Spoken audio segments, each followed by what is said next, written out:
Hi, I'm Vincent Sellers, former FBI special agent. I'm here today to talk to you about how to be an FBI agent. This is episode 3 of a 6-part mini web series. I'm also the author of Eyes Pried Open, Rookie FBI Agent, a memoir about my adventure in joining the FBI and serving as an FBI agent. So today we're talking about episode 3, and the subject is the application process through phase 1 testing. So now we're getting to the good stuff, to the meat. So at this point, you're determined you want to be an FBI agent. You're driven to do it. So what do? Well, the obvious, go to the FBI's website, fill out an application. Same as you do if you want to get a job at McDonald's, right? Well, more or less, but it's a little bit tougher and it does take a little bit longer to get hired on or rejected. So the FBI's application, you'll download it or fill it out, and it's going to be lengthy. There's going to be lots of fill in the blanks, some information you won't know off the top of your head. You got to look back and pick it. Get used to this. You're going to be filling out paperwork like this your entire career as an FBI agent. If you hate this, can't stand it, only fill it out partially, just forget being an FBI agent. You're not going to be one, and that's fine. You're probably not suited to be one. And there's nothing wrong with that. I'm a former FBI agent, so not criticizing anyone that drops out of the process or decides it's not their cup of tea. Reality is in the FBI, there's always going to be lots of paperwork, and it has to be completed meticulously. Cannot mess things up in this profession. If you mess up your application, then that's an easy one for them to say, nah, we're going to pass on this person. So fill out the application and make sure that it's complete and accurate, and then send it in and see what happens. What will hopefully happen if you are qualified, they do a check, and everyone that's qualified gets to show up for what they call phase 1 testing. And this is exciting. You get a letter after you apply. It took me maybe a month to get a letter that said, congratulations, you are now eligible to take phase 1 testing. And I was thrilled with this. My first official, letter from the FBI coming in the mailbox, like, ooh, exciting. I still remember that excitement, and I experienced that throughout the hiring process. And, it is a lot of fun, those moments like that. So on to the phase 1 testing. I showed up at the Alamo Dome in San Antonio, Texas to do my testing. There were hundreds of candidates there, and this was my first opportunity to see kind of who I was up against, and also get to at least briefly meet or talk to some real life FBI agents. To that point, I had never met an FBI agent. I've never seen one, or if probably had but didn't know it. So it was nice to be able to put some faces and personalities and see that FBI agents are just regular people. They're, good, regular people. So for this phase 1 test, this was a fairly standard, straightforward, 3 or 4 hour event that, bring your number 2 pencil and answer the questions. I can't divulge what, the questions are, but it's nothing that's really memorable, quite frankly. They're standard personality type tests, intelligence tests, logic tests, and just things that help them assess, does this person at least have a reasonable level of intelligence that they could potentially be an FBI agent. So throughout the process, they're weeding out people. You can think of it as a big funnel that's starting off with, again, in a given year, probably 100,000 plus candidates, maybe several 100,000, but lots of people, and they get funneled out all along the way. If you make it to phase 1 testing, you're ahead of a lot of people.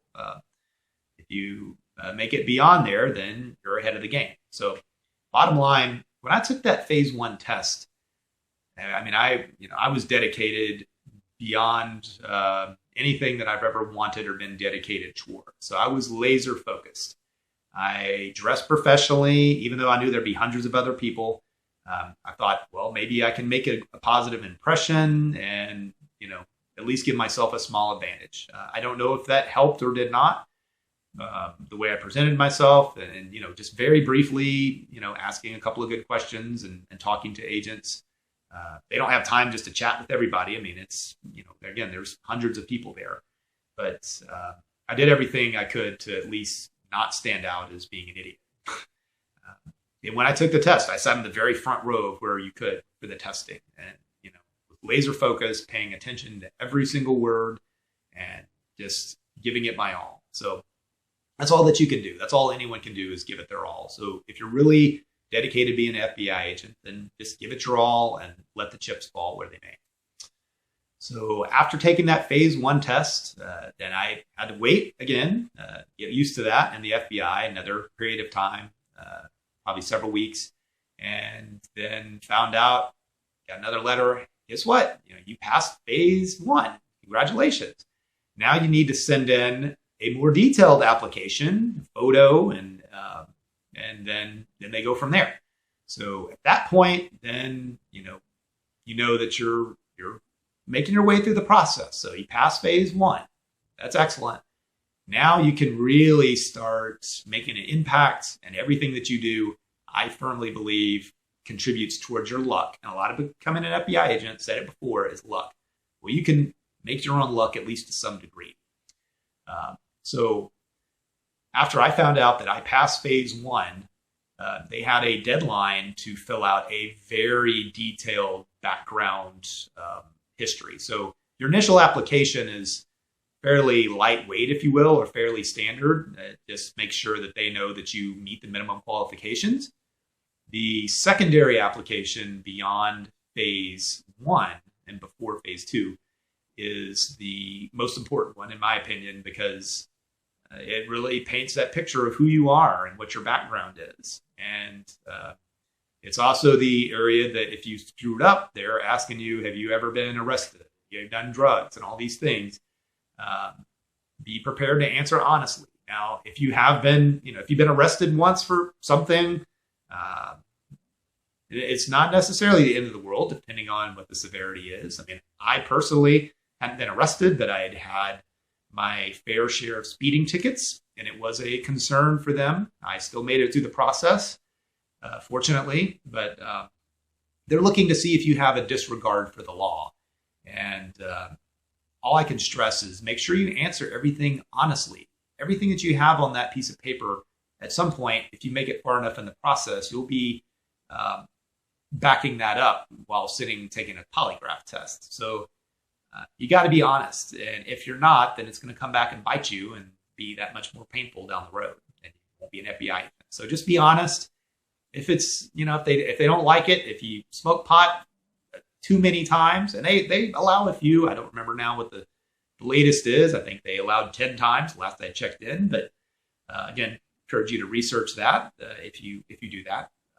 I was perfectly clean in that area, but if you smoke pot 11 times and they say 10 was the max, then so be it.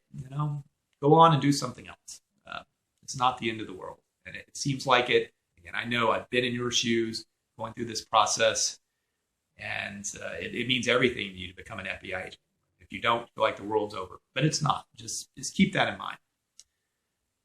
So anyway, after you take the phase 1, they want you to fill out this detailed application and send a photo in of yourself. Get a photo done. Get a good friend that's a good photographer, or I would even recommend going to a professional photographer. Put on a jacket and a tie and look professional. Look like an FBI agent.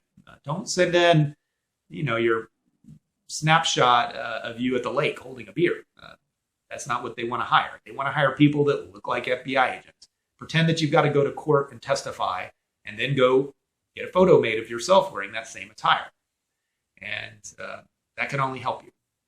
And last, I would encourage you, if you're made it this far in the process, get that application filled out correctly and promptly, and return that as soon as possible. So the moment I found out, which as I recall was late in a week, a Friday, I set to work. I worked on that application all weekend long.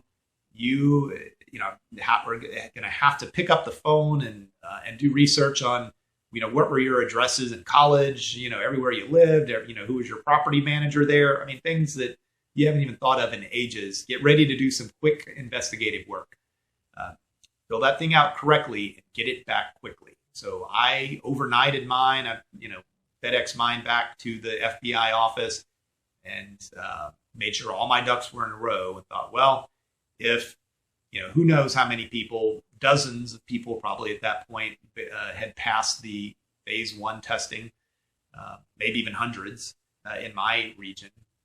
I wanted to be, if not the first, one of the first people to get their paperwork back. So whenever that person at the FBI started looking at everything and saying, all right, who are we going to take for phase 2 testing, that at least my paperwork would be on their desk, not coming in at the deadline of, 3 weeks later. It comes in at midnight, or I've got to call them and ask, "Oh, can I turn mine in late?" No, you might as well just stick it in the shredder and go do something else. So that's pretty much my advice. That was my experience in going through the process. Again, if you made it this far through the process, then congratulations, and tune in for episode 4, and we'll tell you more. Thanks for watching.